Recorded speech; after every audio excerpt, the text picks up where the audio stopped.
You to just really chime in from your perspective. How has this truly shifted your view of America?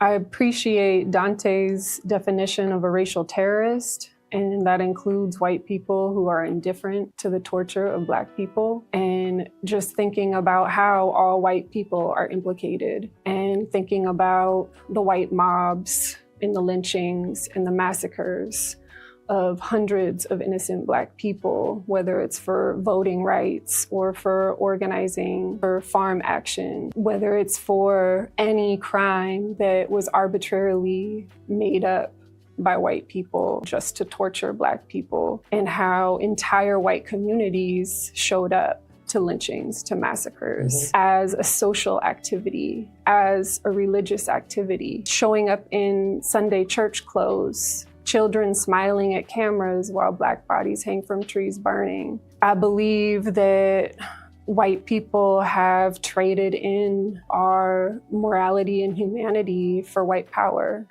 and that's the state that we're living in.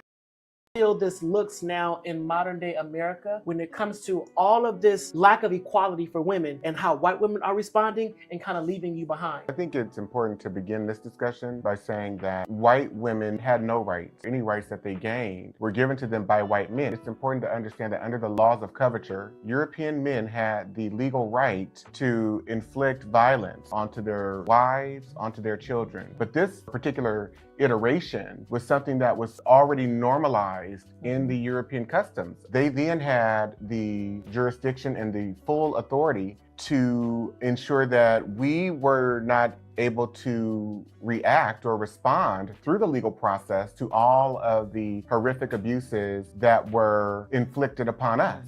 And so it was exponentially worse for Black women. There's this pecking order, right, where there's white men at the top, white women, Black men, Black women. And I think what had happened is the socialization of white women into violence by their partners or significant others, their lack of rights. They then inflicted that same violence and pain towards Black men and Black women. So I think sometimes in these conversations, we often leave out white women because of their subjugation. And yes, that is a huge part of what has happened to them as well. I don't want to be insensitive to that. And I also want to hold them accountable for the ways that they participated in racism as well, and enslavement and abuse and the rape of Black boys and Black women too.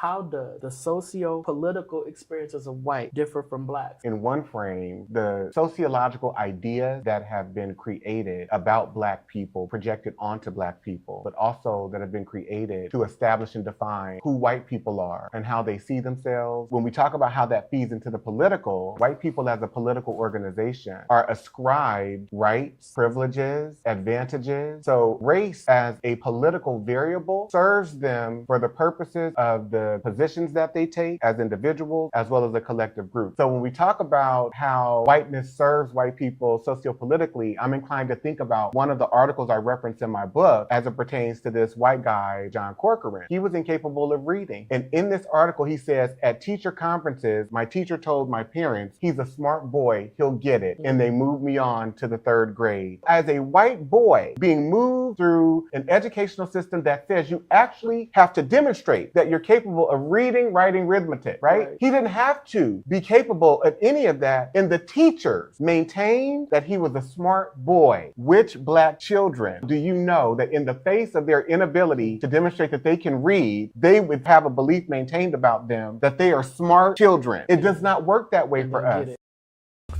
Dr. Amos Wilson told us, we have a school system that is based upon the psychology of white children and white people.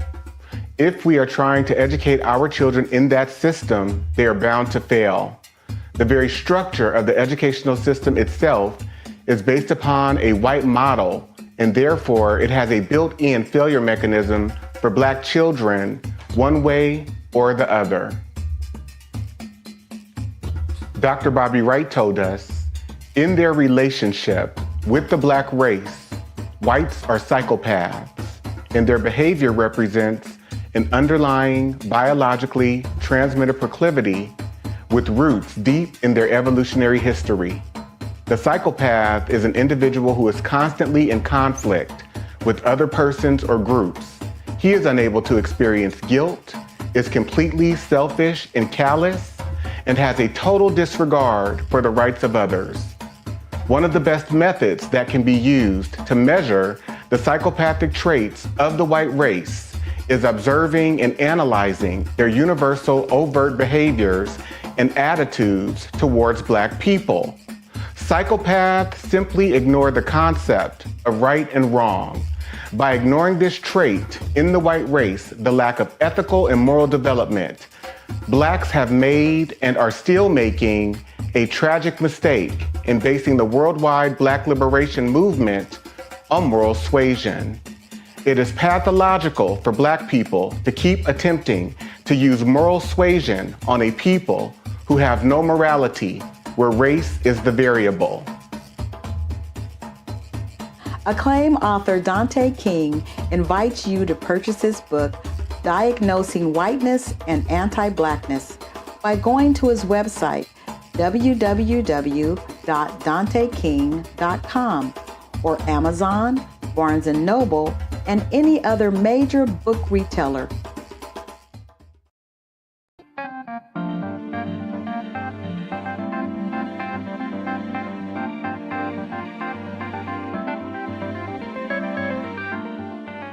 Black men are experiencing, after slavery, things like convict leasing, being pursued by the legal system to be put back into another form of enslavement. They are coming up missing, they're being murdered, being lynched by the dozens, and there's just no protection for Black women. Black men cannot protect Black women. And then there are many situations where there's so much violence that unfolds and emerges within the Black family as a result of the white violence that's being done onto Black men and Black women, because now these Black men have nowhere to put their violence other than into their families. And so the children are beaten, the partners are abused. And so what are the results of white violence? What are the results of white predation? We see those results manifesting infinitely in the Black community. Everything that we are, everything that we became, we've gotten it from white people out of their playbook. All of these things were handed to us. And it is important that we put these things into its proper context. Otherwise, we find ourselves blaming Black people for all of the problems and issues that we see manifesting within and throughout the Black community today and in the past, previously. The author of the book some time to speak directly to the audience. Tell them what you know they need to hear, and the takeaway from these 10 episodes that wonderfully, thoughtfully, and lovingly unpack the chapters of your work. The last thing that I would like to leave all of you with is a call to action. Read the book, study the book with your friends and family. Take it one chapter at a time and highlight, read, reread the information contained in each of the chapters, as well as the reflection questions that are at the end of each chapter, because we have to understand we've normalized violence against African American people. We have lost all regard of our humanity towards African American people. This is a call to action to regain a sense of your own humanity in regards to how you come to knowing, understanding, making meaning about who you are in relationship to Black people, and how have you been tainted and corrupted by white rulership and white racial control. This is a lifetime journey for me. I know that I will be in recovery from white supremacy and anti-Blackness throughout my entire life. And so I'm calling us to be greater